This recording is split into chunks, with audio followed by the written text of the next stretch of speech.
O nosso canal da mediação e do direito de família traz mais um tema para informação e para também uma orientação para pessoas que talvez nunca tenham levantado estas questões em suas vidas e que é de grande importância. O planejamento sucessório.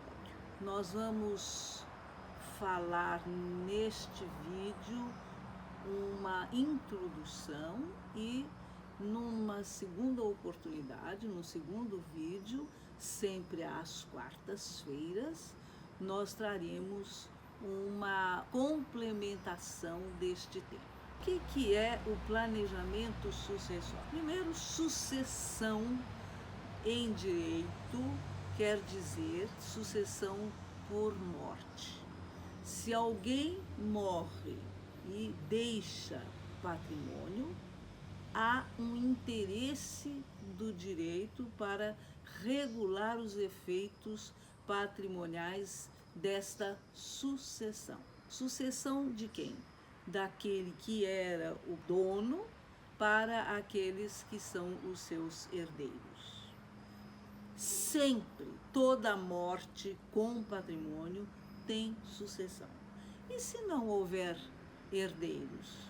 O Estado substitui o lugar dos herdeiros. Se não se encontrar nenhum, a USP, por exemplo, tem vários departamentos que são mantidos por essas heranças que não tiveram herdeiros e então foram para o Estado, e então a lei especificou que estes valores vão para determinados órgãos governamentais. Quando alguém morre, quando é que se passa a herança? No instante, no minuto em que ocorre a morte. Alguém pergunta assim, mas não é só quando terminar o inventário? Não. A herança se transmite no instante da morte. Porque um patrimônio não pode ficar sem proprietário. Porque um bem sempre tem algum proprietário. E este proprietário é imediatamente substituído por aqueles que serão os seus sucessores. Como se faz para passar este patrimônio aos sucessores? Terá que haver a abertura de um inventário. Este inventário pode ser judicial, ou seja, vai correr no fórum, ou ele pode ser feito por um tabelião que tem poderes para fazer toda esta transmissão por meio de uma escritura pública. Há casos específicos para isso.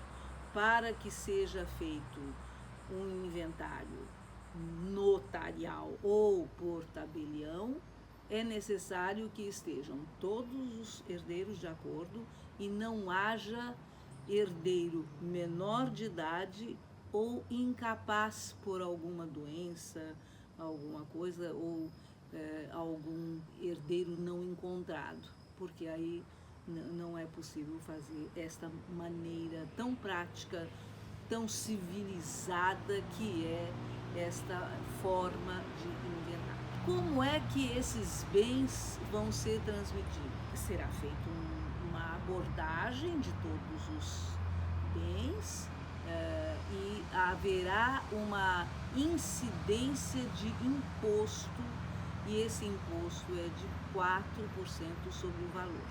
Vamos dizer que seja um imóvel, então vai se levantar o valor do imóvel e sobre ele incide 4% de um imposto que se chama ITCMD, ou seja, Imposto de Transmissão, Causa, Mortes e Doação. E depois se pagam custas, e o custo de tudo isso não é baixo. Muita gente tem até receio de deixar bens e já passa para o filho faz uma doação antes para evitar que haja este inventário que é bastante dispendioso. Outra questão a ser levantada é: e se houver uma discordância entre os herdeiros quanto à divisão do patrimônio? Isso terá que ser feito em juízo. Vai ser resolvido pelo juiz a quem cabe aquela herança exatamente que está em discussão. Outra questão muito importante é lembrar que o cônjuge sobrevivente tem um direito de habitação garantido, mesmo que os herdeiros não sejam parentes, filhos daquele cônjuge que sobreviveu. Ele terá esse direito, essa garantia de permanecer residindo naquela casa, naquele apartamento onde aquele casal tinha o lar conjugal. Outra questão a ser trazida ainda, dentre as muitas possíveis, é a possibilidade de algum dos herdeiros renunciar à herança. Isso costuma acontecer para influenciar o nosso modo de ser e de resolver as questões, principalmente pelos japoneses.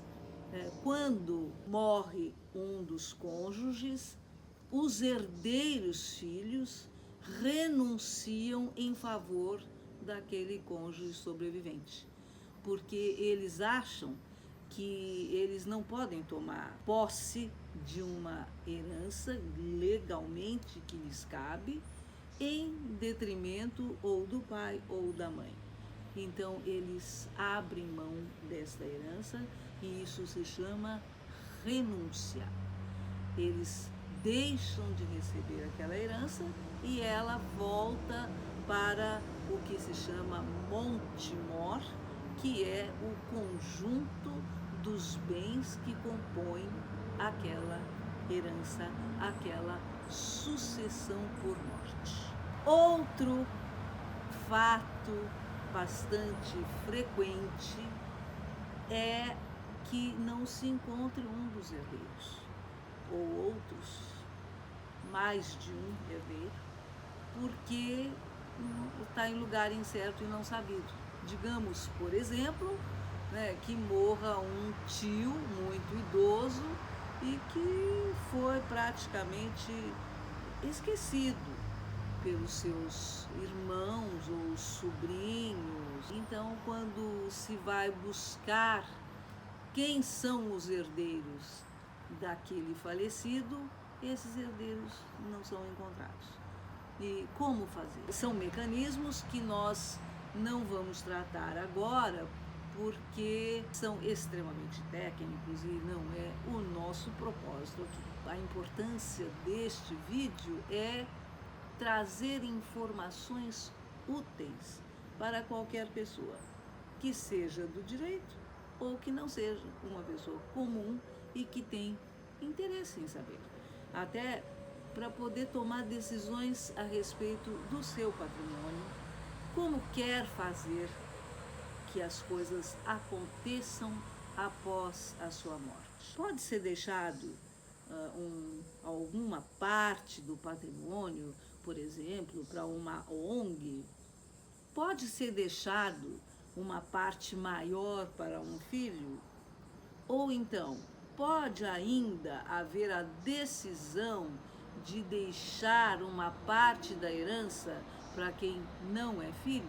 Isso nós vamos tratar na próxima quarta-feira. Se gostou, por favor, dê lá o seu like. Muito obrigada.